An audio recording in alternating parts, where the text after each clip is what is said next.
So we flop a flush draw of the 9-6. Nothing else we can do besides bet calling there for 14.5 big blinds.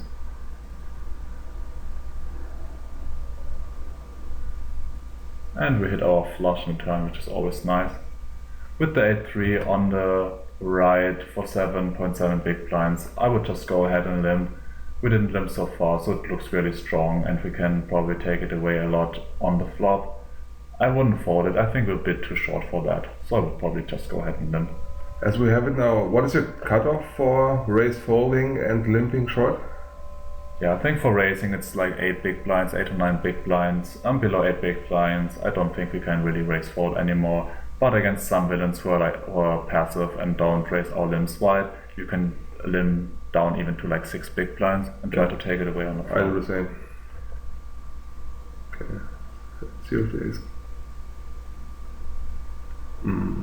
What do you think about 3-betting non-all-in against unknowns here with ace-king? Yeah, against unknown I would just jam the ace-king here. I don't expect an unknown to have a wide 4-betting range, and his 3-bet calling range can play pretty perfectly against our hand. I mean, if he has a hand like 10-8 suited, for example, he can just play back at us if he hits something and just fold on an ace-high or king-high board, and we don't get any action. So I would just shove it here.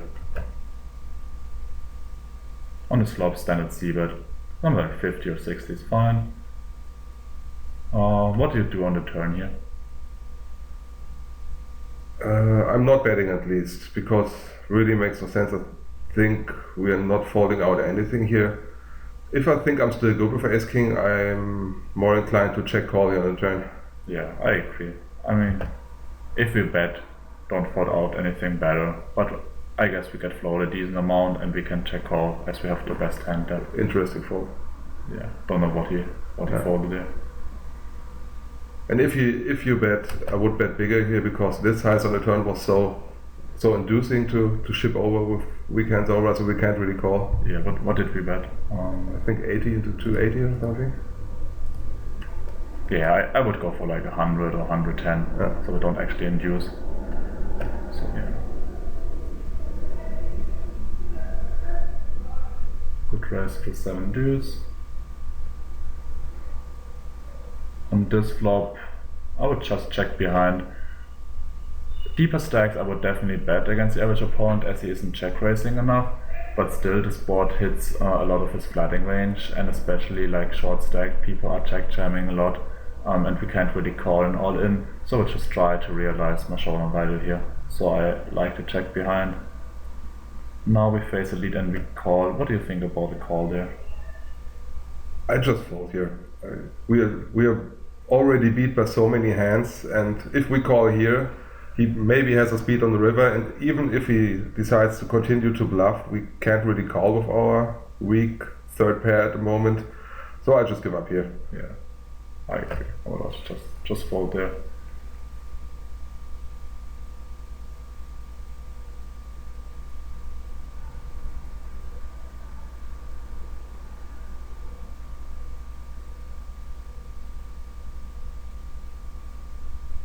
Continue to raise the 10-4.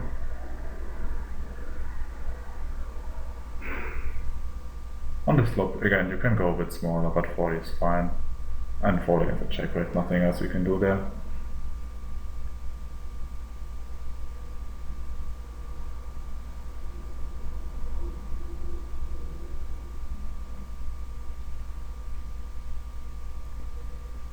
Okay, now we hit top pair on a pretty drawy board. What do you think about the sizing here?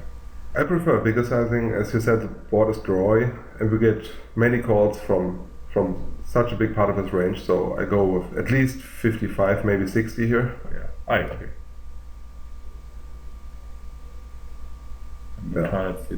Still betting.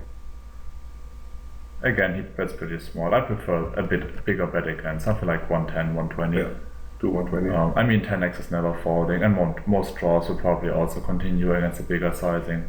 So yeah. We also have 2 flat draws out there now. So. Exactly. Yeah. So definitely go a bit bigger again. And against a jam, I mean, I'm not folding there. Of course, he may have trips now, but there are already 2 nines on the board, so it's pretty unlikely. and he may decide to check jam his 10x now, as there are 2 flush draws on the board. So yeah, and most stronger kings or like 2 pairs or strays are probably check raising already on the flop, especially against the small sizing. Correct. So yeah, I'm not folding it. Me too. And he decided to check jam gut shot, and we take it down.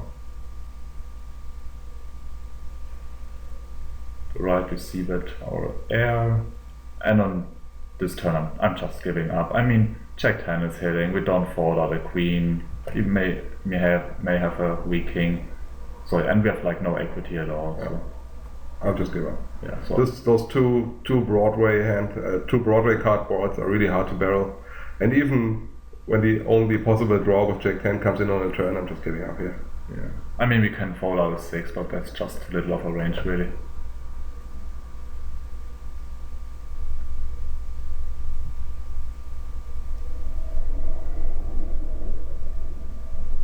We raise a limp of the 10-9 suit on the right, which is good.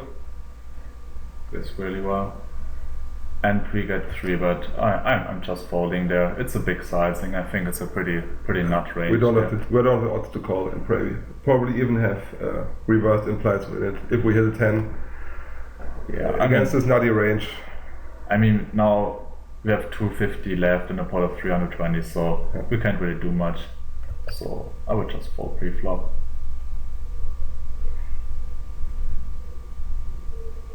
With 7s, you could also jam. You don't dominate too much of his limp calling range, so probably would raise 8s and jam 7s and below. What do you dare in this spot? Yeah, it's kind of the same. I still raise 7s and mostly jam 6s, so... Yeah. So 7s is just a... It's kind of bold. I don't think it's much of a mistake to do it either way. C-betting is fine. On the turn, I don't see any point in betting. I mean, ace high is pretty unlikely, as he limp called, and we're crushed by 8x and king x, and we're ahead against the rest, but it's the random floors are most likely just folding if we bet again. So my line would be here to check and call probably a small bet, but just fold against a big bet, as we have like no equity at all, fold if you're beat. Yeah, I do the same. Alright, what's happening on the right? Yes, so it looks like we have king 10 for 12.5 big blinds against the 140 3-bet. Like, I don't care at all what he's doing here. It's 12.5 big blinds and with king 10 off, I'm getting in there. Like, even if he would like min 3-bet, I would just jam over. Yeah. And also those 143 bets are, from my experience, are likely either small pairs or small aces, which we are doing not to bet against. Yeah. But yeah, as Matt said, if I decide to raise at 12 BB with king 10, I'm getting it in against any 3-bet. Yeah. So. And you also see with like king, queen 10 or 10 9 from time to time. You can see jack 7 sometimes. Yeah, people do weird things. Yeah, on the left nothing else we can do besides folding, and on the right we have 10s for 10.5 big blinds. I think it's pretty yeah, it's pretty close. We could also jam. I prefer also the small raise and probably jam like 9 big blinds and below. 10 big blinds like borderline for me. Yeah, on this flop I think 30 is just a little bit too small. Would go bigger here, something like 50 or 60 probably. And yeah, happily get it in. On the left we open 6 deuce, it seems like, and on this board with no equity against a random opponent, I would definitely go ahead and c-bet. You don't have to c-bet that big, like 32 is enough, but you still get enough folds, and even if you get called, it's most likely a weak range, and you can barrel a decent amount of cards.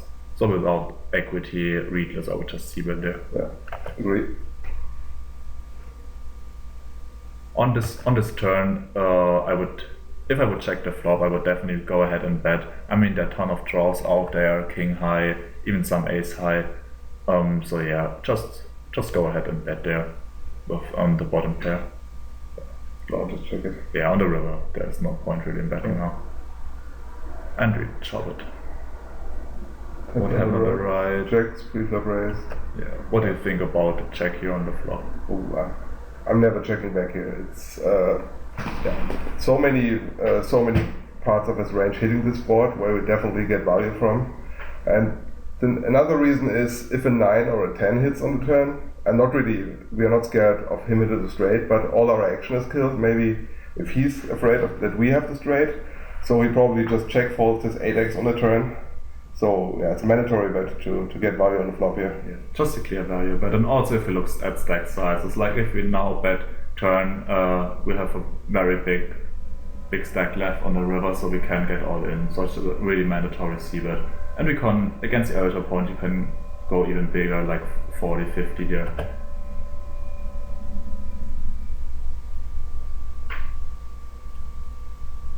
Yeah, now as we see, we almost have like 1.5x pot size bet left on the river. We can get all in here with our hand. Yeah. So definitely would bet on the flop and now on the turn, on the river here. That's fine.